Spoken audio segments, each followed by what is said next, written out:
What's up, guys? Today we'll be going over a few different things. First, the Eyasluna role you need to get, along with what is one of the best builds I've ever made, if not the best. It is the build you've seen me use at the end of the videos in the gameplay section, usually using the P-Spawn, but I think it's better with the Eyasluna. So first we'll be going over the role you want on that, and along the way we'll be going over the build.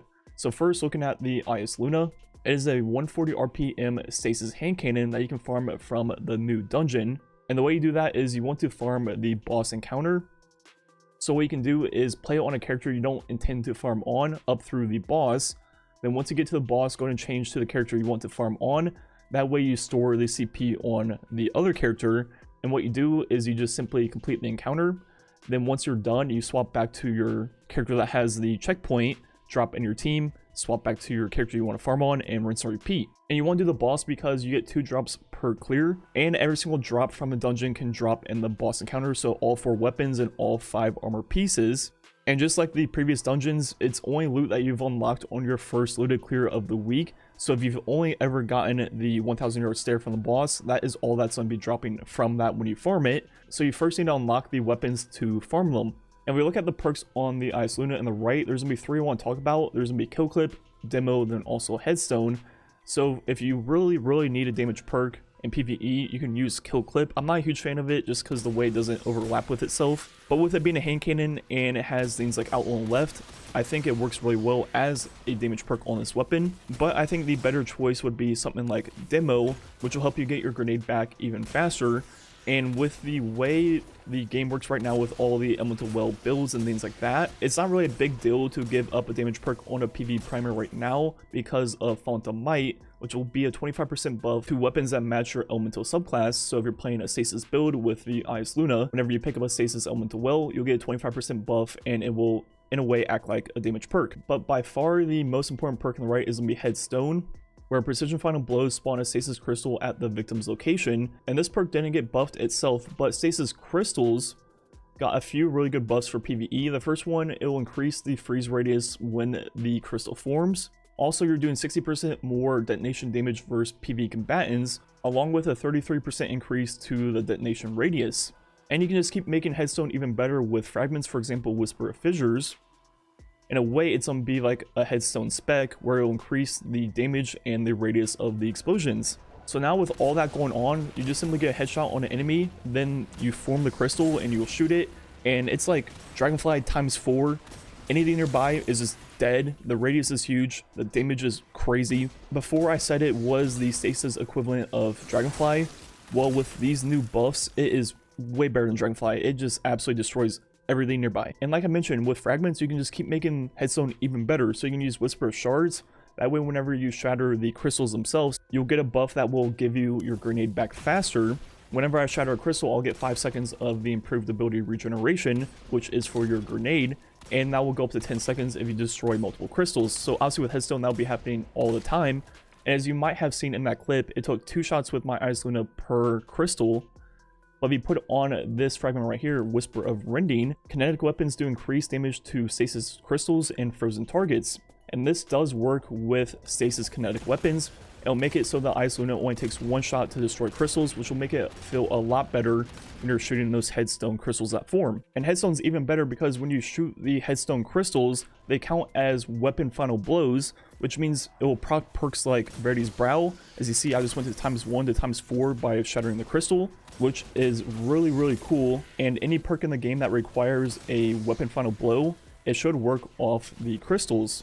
As you see, the Headstone crystal does 6.4 thousand normally, but now if we pick up a Stasis Well and get Font of Might, once again, because it's coded as weapon damage, it will go up by that 25%. And now if we look at the perks on the left, there's going to be 3 reload-based ones. Now I also want to talk about Unrelenting. So when it comes to the 3 reload-based perks, I think Outlaw is the best for mouse and keyboard, because it's going to be the easiest to get and give you more or less the max reload speed. But if you play it on controller, I think between Perpetual Motion and Rapid Hit, they're both going to be a little bit better because they'll also give you stability. I think Perpetual Motion will be a little bit better just because it's super passive and you don't really have to think about it. But if you're hitting headshots left and right, Rapid Hit would give you more stability and more reload speed and be better overall. But one perk that interests me the most to pair with Headstone is going to be Unrelenting, because of the way how all the Headstone final blows count as weapon final blows, so it should all count for Unrelenting. So if we create a Headstone crystal, let ourselves get a little bit weak, then shoot the crystal, all the final blows will count and give us health. So that could be a really cool combo you can do. So overall, the role I'd be going for is Headstone on the right. That is the only perk you want. It is by far the best. Then you want whatever reload perk of choice, mouse and keyboard outlaw. If you're on controller, maybe rapid hit or perpetual. Then the secondary role I would go for is Unrelenting plus Headstone.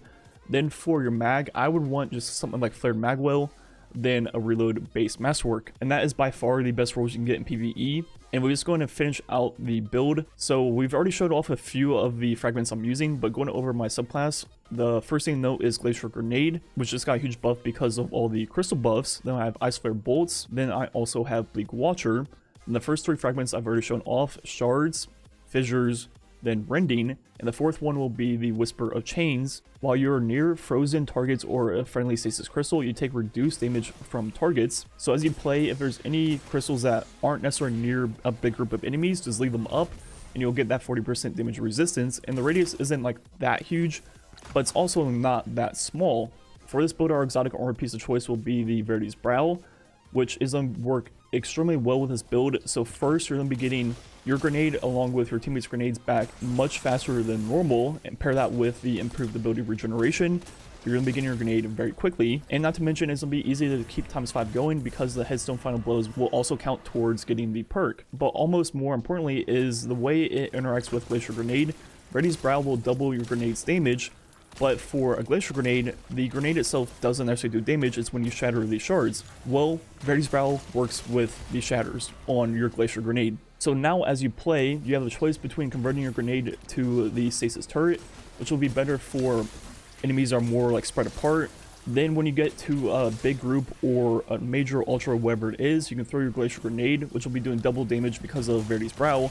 And dude, it just destroys everything. And looking at the mods to finish out the build, the first one will be Bountiful Wells, which will allow us to spawn in an extra well per mod we're using. Then we also have Particle Deconstruction on our Bond to work with our Glacioclasm and our Sleeper Simulant, both of which are going to be really good for boss and majors. Then our next Elemental Well mod will be Elemental Ordnance, which will work with the Glacier Grenade when you shatter them. Then our next mod will be Elemental Armaments, which will work with obviously Eyasluna Final Blows, along with the Headstone Final Blows.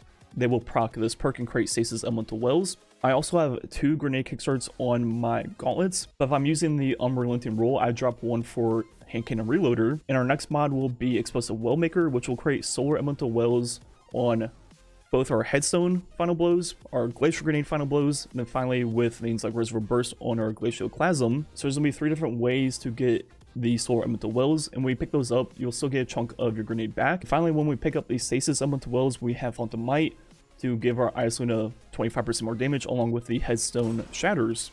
So overall, there's a lot of synergy going on with this build. So the Headstone Crystals are getting buffed by Phantom Might, the Glacier Grenade Crystals are getting buffed by Verity's Brow. Both the kills with the Eyasluna and the Headstone Crystals will help you get Verity's Brow ×5 going and maintain it. And between that and the improved ability regeneration and picking up all of the Elemental Wells, you'll be getting your grenade back extremely quickly, which you can then convert into the Stasis Turret, or just simply throw it down as the Glacier Grenade, which will absolutely just delete everything in the game, even Ultras. Then not to mention, you still have your Glacioclasm with Reservoir Burst ready to go, then your Sleeper for boss fights. So there's really no weak spot in this build at all. I think you cover every single type of enemy in the game, and it just works so well. So definitely try out this build. Like I mentioned, it works with any Headstone weapon in the game. I think the best one is the Eyasluna, but it also works great with the Peace Bond with Headstone on it, or even the 180 RPM hand cannon from this season. Anyways, I think that's gonna be it for the commentary. Let me know what you think about the Eyasluna in this build. The rest of the video will just be some strike gameplay with all this stuff going on. Like usual, thanks for watching. Catch you guys next time.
Sense hive signatures in a facility up ahead.